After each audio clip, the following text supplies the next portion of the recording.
안녕하세요. 오늘은 마이크론 테크놀로지 얘기를 좀 해볼까 합니다. 바로 본론으로 들어가 보죠.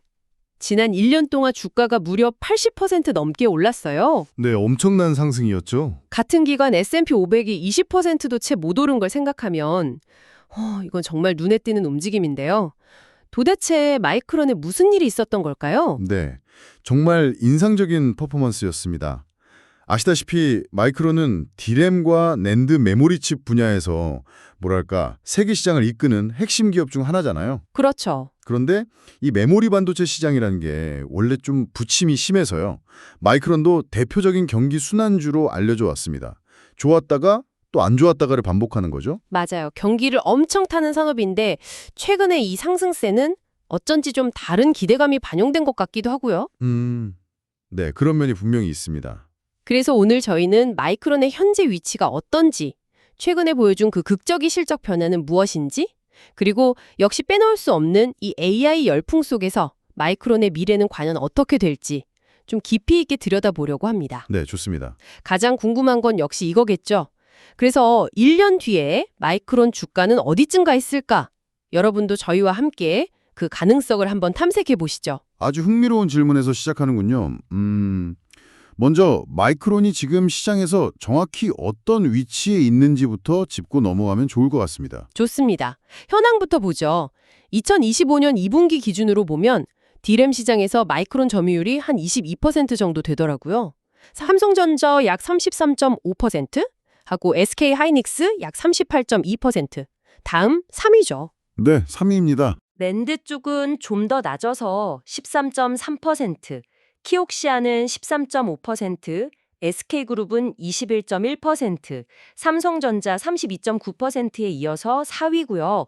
이 숫자만 딱 보면 경쟁사들보다 좀 밀리는 모습 아닌가? 이렇게 생각할 수도 있을 것 같은데요. 네, 점유율 수치만 보면 그렇게 해석될 여지가 충분히 있습니다. 하지만 여기서 우리가 좀 주목해야 할 변수가 있어요. 어떤 변수죠? 마이크론의 전략이 단순히 시장 점유율을 막 들리는 데만 있지 않다는 점이죠. 그들은 경쟁사들보다 칩의 집적도는 더 높으면서 전력 소모는 더 적은, 그러니까 더 효율적인 칩을 만드는데 상당한 기술적 강점을 가지고 있거든요. 아, 양보다는 질, 효율성에 집중하는 전략이다. 이런 말씀이시군요. 네, 그렇습니다. 효율성이 중요하다는 건 알겠는데 그럼 구체적으로 어떤 시장에서 그 강점이 제대로 발휘되는 건가요? 바로 그게 핵심입니다. 특히 고성능 AI 서버라든가 아니면 슈퍼컴퓨터 같은 고성능 컴퓨팅, HPC라고 하죠. 그리고 대규모 클라우드 서비스나 데이터 센터처럼 칩의 성능과 효율이 정말 절대적으로 중요한 시장에서는 마이크론의 기술력이 빛을 발합니다. 아하. 이런 시장에서는 단순한 가력 경쟁력보다는 그 성능 우위가 훨씬 중요하게 적용하거든요. 반면에 이제 가격에 좀 민감한 일반 소비자용 PC나 스마트폰 시장에서는 상대적으로 그 우위가 덜 부각될 수도 있는 거고요. 그렇군요. 그러니까 점유율 숫자만 보고 마이크론을 평가하기는 좀 어렵다는 겁니다. 성능 중심 시장에서의 기술적 차별화. 네, 이거 확실히 기억해야 할 포인트 같습니다. 그럼 이제 마이크론의 최근 실적으로 한번 넘어가 볼까요? 정말 롤러코스터 같은 변화가 있었다고 들었는데요. 네, 그야말로 극적인 반전이었죠. 2023 회계 연도, 그러니까 2023년 8월까지의 1년을 보면 상황이 아주 안 좋았습니다. 매출이 거의 반토막, 49%나 급감했고요. 큰 폭의 적자를 기록했죠. 와, 반토막이요? 네, 팬데믹 때 늘었던 PC 수요가 확 꺾이고 또 그 이전에 2020년에서 2022년 사이에 공격적으로 생산했던 메모리 칩들이 재고로 쌓이면서 가격이 폭락했던 여파가 아주 컸습니다. 아, 메모리 산업에 정말 혹독한 겨울이었군요. 네, 그랬죠. 그런데 불과 1년 만에 분위기가 완전히 바뀌었다고요? 그렇습니다. 2024 회계연도에는 매출이 62%나 급증하면서 다시 흑자로 돌아섰습니다. 62%요? 네, PC나 스마트폰 같은 전통적인 시장이 어느 정도 좀 안정을 찾은 데다가 결정적으로 AI 시장이 폭발적으로 성장하면서 고성능 메모리에 대한 수요가 그야말로 쏟아져 들어왔죠. AI 덕분이군요. 네, 그 영향이 컸습니다. 그리고 기술적인 측면에서도 중요한 진전이 있었어요. D램 생산에는 최첨단 EUV 노광 장비를 본격적으로 도입하기 시작했고 난드는 9세대 G9 공정을 적용하면서 생산 효율을 크게 끌어올렸습니다. 이런 요인들이 복합적으로 작용한 결과죠. 기술 발전도 있었고요. 그리고 가장 최근인 2025 회계연도를 보면 매출은 또 49% 늘었고 순이익은 무려 11배나 폭증했습니다. 순이익이 11배요? 와, 정말 놀라운데요. 이건 단순히 매출만 늘어난 게 아니라 수익성 자체가 엄청나게 좋아졌다는 뜻이겠죠? 정확합니다. 이 실적 개선의 핵심은 바로 마진율의 극적인 상승입니다. 조정 기준 총마진율을 분기별로 쭉 보면요. 2024년 4분기부터 꾸준히 올라서 2025년 4분기에는 45.7%에 달했어요. 45.7%? 조정 영업 마진율 역시 같은 기간 동안 계속 상승해서 마지막 분기에는 35%까지 높아졌죠. 와, 마진율이 저렇게 가파르게 올랐다는 건 그만큼 비싸게 팔 수 있는 제품들이 잘 팔렸다는 의미로 봐도 될까요? 네, 맞습니다. 특히 데이터 센터 시장을 겨냥한 고마진 HBM, 즉 고대역폭 메모리 판매가 폭발적으로 늘어난 것이 아주 결정적이었습니다. 2025 회계년도 마이크론 매출의 절반 이상, 56%가 바로 이 데이터 센터향 매출에서 나왔으니까요. 절반 이상이요? 네. HBM은 기존 메모리보다 훨씬 높은 가격에 팔리는데도 수요가 워낙 강하니까 수익성 개선에 크게 기여할 수밖에 없었죠.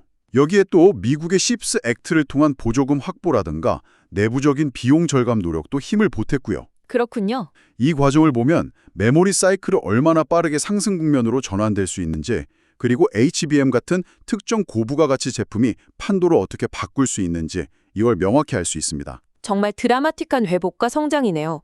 그렇다면 앞으로는 어떨까요? 시장의 기대감도 상당한 것 같은데 2026 회계연도 2주의 전망을 좀 더 구체적으로 살펴보죠. 마이크론 스스로도 상당히 자신감 있는 예측을 내놓고 있습니다.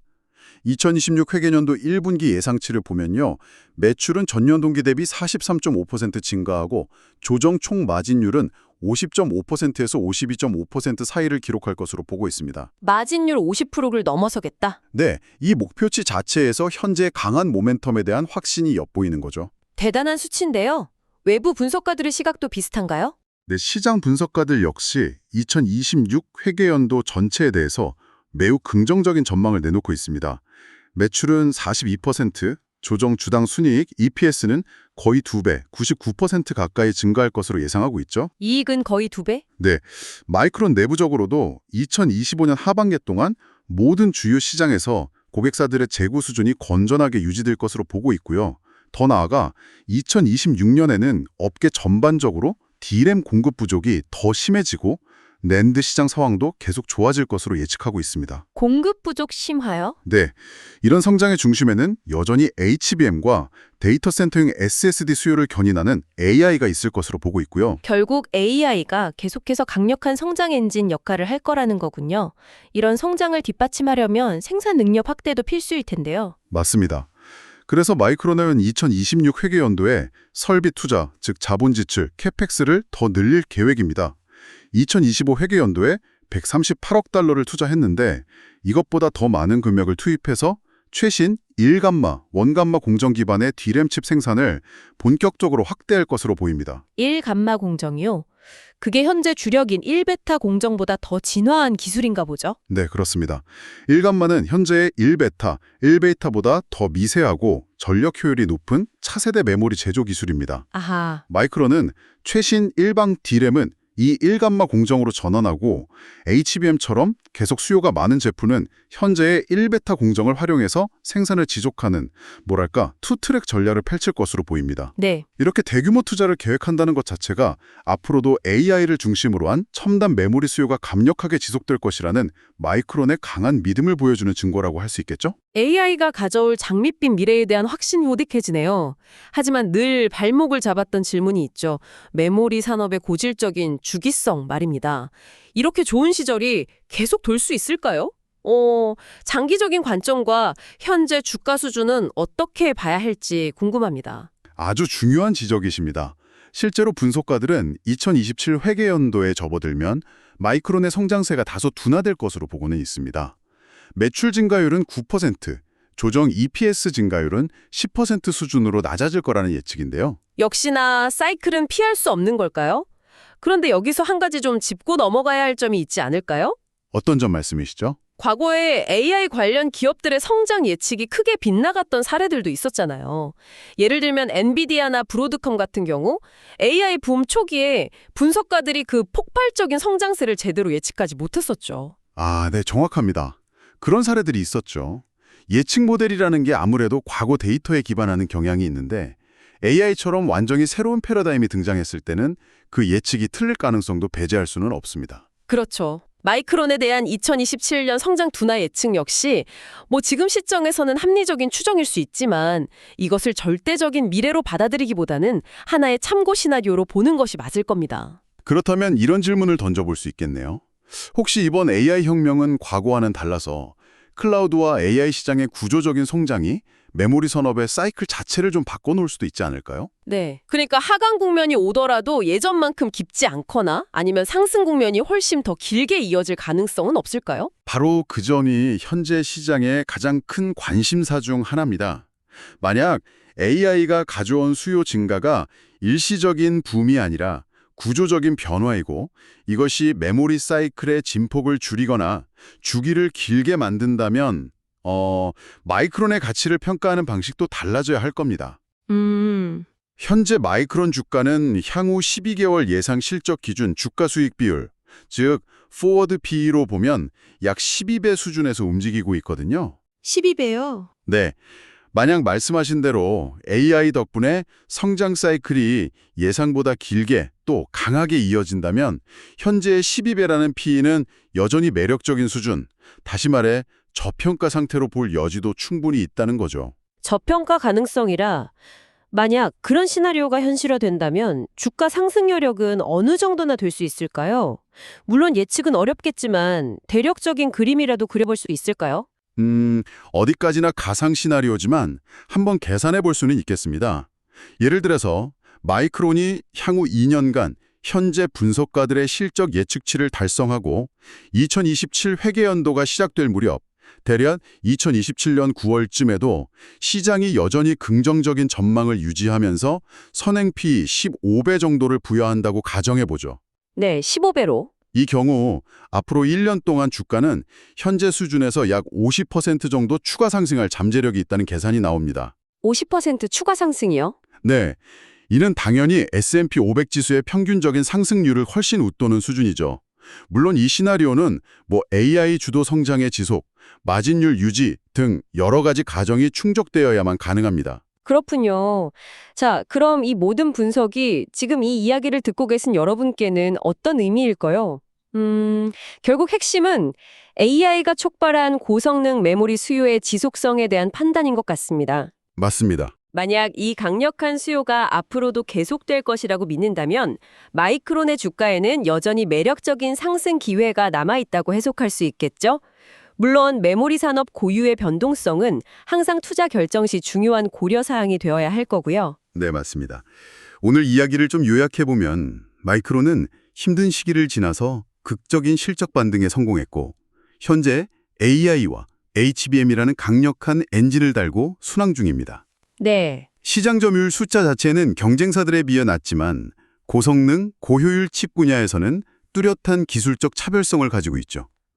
단기적인 실적 전망은 매우 밝지만 장기적으로는 이번 사이클은 과연 과거와 다를 것인가 라는 질문에 답해야 하는 과제를 안고 있습니다. 네, 정말 여러 각도에서 흥미로운 지점들을 가진 기업이네요. 마지막으로 여러분께 하나의 질문을 던지면서 마무리하고 싶습니다. 당장 1년 후를 넘어서 좀 더 긴 호흡으로 봤을 때 과연 AI라는 이 거대한 흐름이 마이크론 같은 메모리 기업의 운명을 가르는 전통적인 호황 불황 사이클을 얼마나 근본적으로 변화시킬 수 있을까요?